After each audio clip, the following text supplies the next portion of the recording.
മാറ്റാനാവില്ല. പോ പോ. താനെന്താ ഭീഷണിപ്പെടുത്തുക?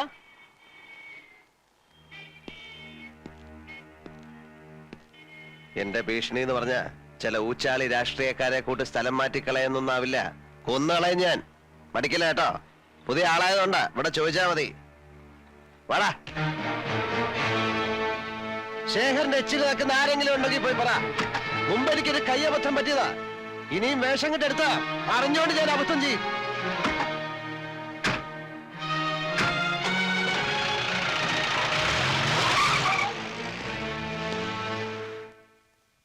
അപവാദം പറഞ്ഞില്ലെങ്കിലല്ലേ അത്ഭുതമുള്ളൂ.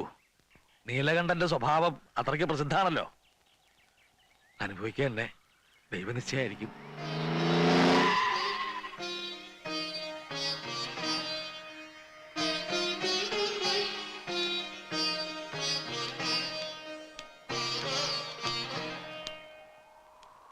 മാഷ് വിഷമിക്കരുത്.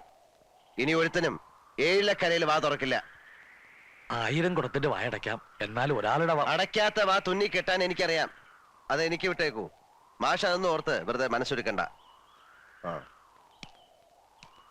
പിന്നെ ഇതിന്റെ പേരില് ഇവിടം വിടാനുള്ള തീരുമാനം വേണ്ട. അപ്പോ അവര് ജയിച്ചു എന്നാവും. ഞാൻ കാരണം നിങ്ങളാരും തോൽക്കുന്നത് എനിക്കിഷ്ടമല്ല.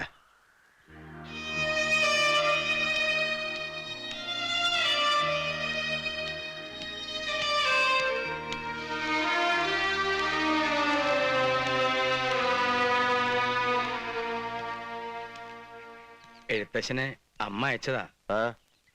കൂട്ടിക്കൊണ്ട് ചെല്ലാൻ അയച്ചിരിക്കുന്നത്. കാണണമെന്ന് കലശലായ മോഹമുണ്ട്, അതുകൊണ്ടാ. പൊയ്ക്കോളൂ. വരില്ല എന്നറിഞ്ഞ മനോവിഷമം ഉണ്ടാവും. മനോവിഷമം ഉണ്ടാവണ്ട, വരണുണ്ട്. നടന്നോളൂ, ഞാൻ പുറകെ എത്തി. എന്റെ ശിവനെ, ഇതെന്ത് പറ്റി? ഒന്ന് കാണാന്ന് കരുതാൻ. കാണാൻ മാത്രല്ലടോ, കൂട്ടിക്കൊണ്ടുവരാൻ കൂടാ പോണ. എന്താ ഞാൻ ഈ കേക്കണേ? അമ്മ വേണം. അമ്മ ഇവിടെ ഉണ്ടെങ്കിൽ പത്തായപ്പുരെ താമസിക്കുന്ന പെൺകുട്ടികളെ പൂശാൻ കൊണ്ട് പാർപ്പിച്ചിരിക്കുകയാണെന്ന് ഒരുത്തനും പറയില്ലല്ലോ. പിന്നെ കൂടെ പൊറുക്കാൻ കരളുറപ്പുള്ള ഏതെങ്കിലും ഒരു പെണ്ണി ലോകത്തുണ്ടെങ്കിൽ 4 ആൾ അറിയെ വിളിച്ചോണ്ട് വരണം. ഈ പെണ്ണുപിടിയം പട്ടം ഒന്ന് മാറ്റാൻ പറ്റുമോ നോക്കണല്ലോ. എനിക്കിനി മരിച്ചാ മതി. അരുതാത്തത് പറയാടോ. മംഗലശ്ശേരി മാധവമേനോന്റെ മകൻ യോഗ്യനായി മാറുമ്പോ കൂടെ താനും ഉണ്ടാവണ്ടേ? അപ്പോഴല്ലേ ഒരു സുഖമുള്ളൂ. ആ നിഷേധിനി പടി കയറ്റരുത്. എനിക്ക് അതേ പറയാനുള്ളൂ. ഏട്ടൻ എന്താ ഒന്നും മിണ്ടാത്തെ? അവളുടെ ഒരു ആഗ്രഹമാണ്, അതിനെതിരെ നിൽക്കാൻ തോന്നില്ല.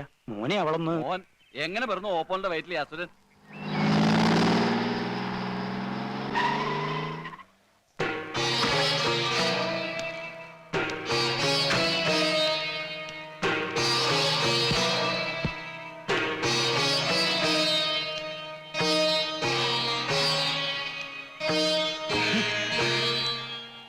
അപ്പുറത്തെ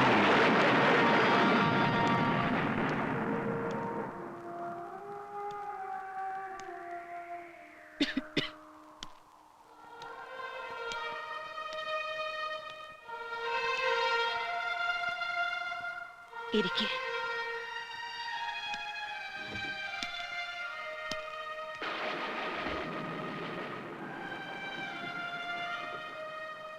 ബുദ്ധിമുട്ടായോ വിളിപ്പിച്ചത്? എന്താ അമ്മ ഇങ്ങനെ? അല്ല, ഒരുപാട് തിരക്കുള്ള ആളല്ലേ. സോമനസാലെ നീ വരില്ലെന്നറിയായിരുന്നു. അങ്ങനെ വരുന്നൊരു ദിവസവും കാത്തുകിടന്ന ചിലപ്പോ കണ്ണടയും മുമ്പ് കാണാൻ കഴിഞ്ഞില്ലെന്ന് വരും. അതാ ഞാൻ ആളെ വിട്ടത്. മരുന്നൊക്കെ?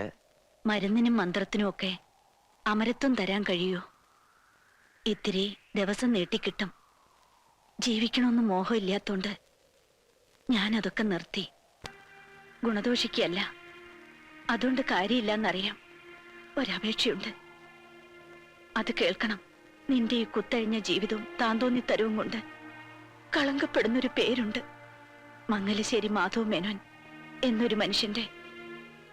ജീവിച്ചിരുന്ന കാലം അത്രയും ആർക്കും ഒരു കുറ്റവും ആരോപിക്കാൻ കഴിയാത്ത, ആരുടെ മുന്നിലും തലകുനിക്കേണ്ടി വന്നിട്ടില്ലാത്ത ആ മനുഷ്യന്റെ പേര് നീ കാരണം ചീത്തയാകേണ്ടി വരുന്നത് എനിക്ക് സഹിക്കാനാവില്ല.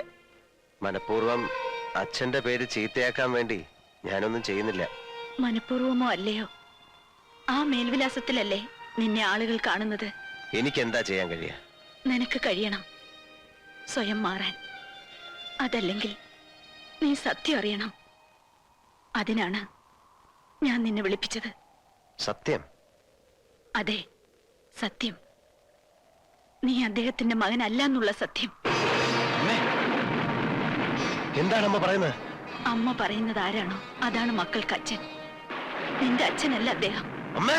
ഒച്ച വയ്ക്കണ്ട, ശാന്തനായി കേട്ടോളൂ.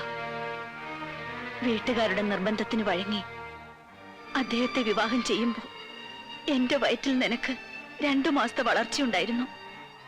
എല്ലാം ഞാൻ തുറന്നു പറഞ്ഞു. ആദ്യത്തെ രാത്രിയിൽ പടിയിറക്കുമെന്ന് കരുതി തന്നെയാണ്, അതാഗ്രഹിച്ചു തന്നെയാണ്. പക്ഷേ എല്ലാം ആ നിമിഷം തൊട്ട് മറന്നേക്കാൻ അദ്ദേഹം പറഞ്ഞു. നീ പിറന്നപ്പോൾ അത് സ്വന്തം കുഞ്ഞായിട്ട് അദ്ദേഹം കരുതി. എന്നെയും അങ്ങനെ വിശ്വസിപ്പിക്കാൻ ശ്രമിച്ചു. കൂടെ കഴിഞ്ഞ 26 വർഷവും അദ്ദേഹത്തിന്റെ ശ്രമം അതിനുവേണ്ടി തന്നെയായിരുന്നു. നീലകണ്ഠ, ദാനം കിട്ടിയതിനെ പാരമ്പര്യമായി കണ്ട് അനുഭവിക്കരുത്, അതിൽ അഹങ്കരിക്കരുത്. നിന്റെ പാരമ്പര്യം പിഴച്ചു പെറ്റൊരു അമ്മയുടേതാണ് മോനെ. മോനെ, നീല, മോനെ, മോൻ.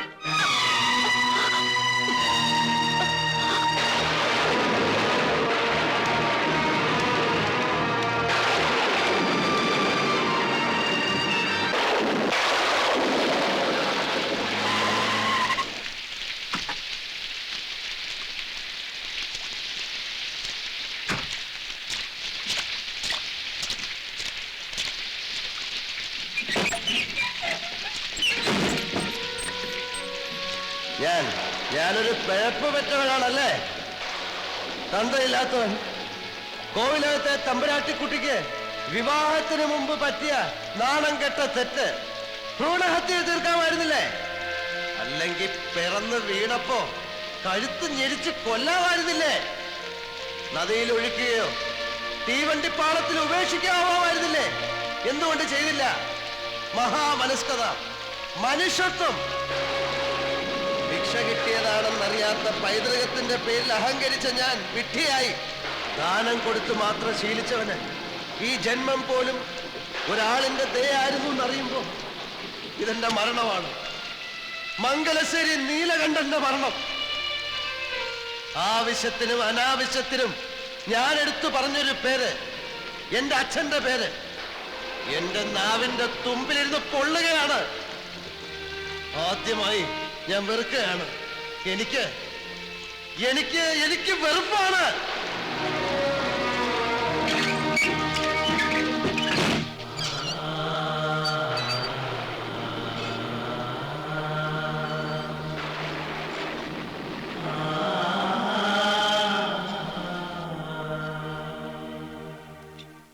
ഇതെന്താ പറ്റിയേ?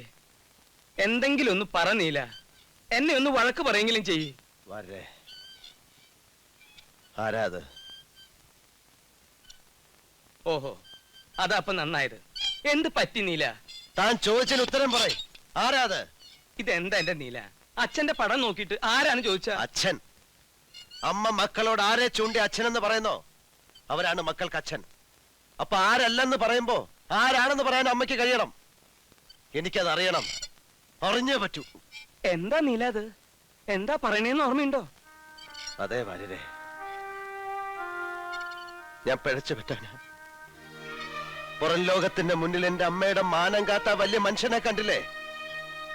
പോവാ, പറഞ്ഞു നിർത്തിയിടത്ത് നിന്ന് ബാക്കി കൂടി കേൾക്കണം. അമ്മയുടെ വായിൽ നിന്നറിയണം ആരാണ്. ദിവ്യഗർഭം സമ്മാനിച്ച മഹാത്മാവ് ആരെന്നറിയണം. ജീവിച്ചിരിപ്പുണ്ടെങ്കിൽ ചെന്ന് കാണണം. അല്ല, മരിച്ചു പോയെങ്കിൽ തർപ്പണം നടത്തണം.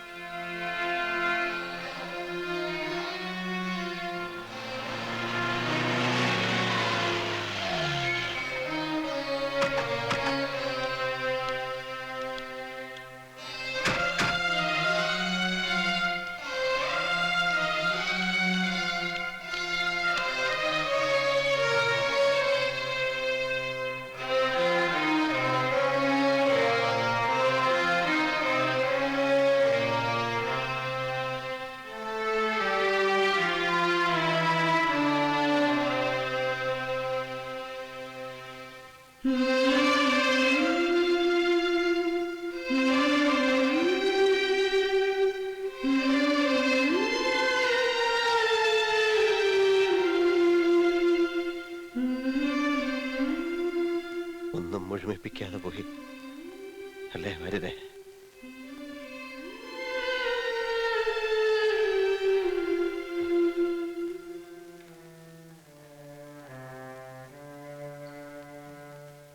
വെളുപ്പിന് ഒരു 4 മണിയോട് അടുപ്പിച്ചായിരിക്കും വേദന വന്നത്. കടിച്ചമർത്തി കിടന്നു എന്നാ തോന്നുന്നത്. കയ്യെത്താവുന്നിടത്ത് വെച്ചിരുന്ന വേദനയുടെ ഗുളിക തൊട്ടിട്ടില്ല. മരിക്കാൻ തീരുമാനിച്ചതുപോലെ. അല്ല, നീലകണ്ഠൻ ഇങ്ങനെ നിന്നാലോ? പോയി കുളിച്ചിട്ട് വരിക. ചടങ്ങുകൾ തുടങ്ങാൻ നേരായി. പോന്നേരെ ഓപ്പോൾക്ക് കൊള്ളി വെക്കണ ഏട്ടന്റെ മകൻ ഹരീഷ്ണ, മനസ്സിലായോ? അല്ല തമ്പ്ര, മോനുള്ളപ്പോ പറയണ അങ്ങനെ മനസ്സിലാക്ക. അല്ല, ഈ കാര്യത്തിൽ വാശി പിടിക്കരുത്. ഒരു മകന്റെ അവകാശം ഇത്. മകനോ? ഞങ്ങൾ അങ്ങനെ കൂട്ടിയിട്ടില്ലെങ്കിലോ? വല്യമ്പരാൻ പറയണം, നീലാണ്ടനുള്ളപ്പോ മാറ്റി നിർത്തി കർമ്മം നടത്തണത്. തന്നെ ഇപ്പൊ ഉപദേശം തരാൻ ആരും ക്ഷണിച്ചിട്ടില്ല. മുടിക്കാൻ പറഞ്ഞ സന്തതിയെ കുറിച്ച് ഓർത്ത് നെഞ്ചു പൊട്ടിയാ ആ പാവം മരിച്ചത്. അവൻ കൊള്ളി വെച്ച് അശുദ്ധമാക്കിയ അതിന് പരലോകത്തും മോശം കിട്ടില്ല. വരേ വരൂ.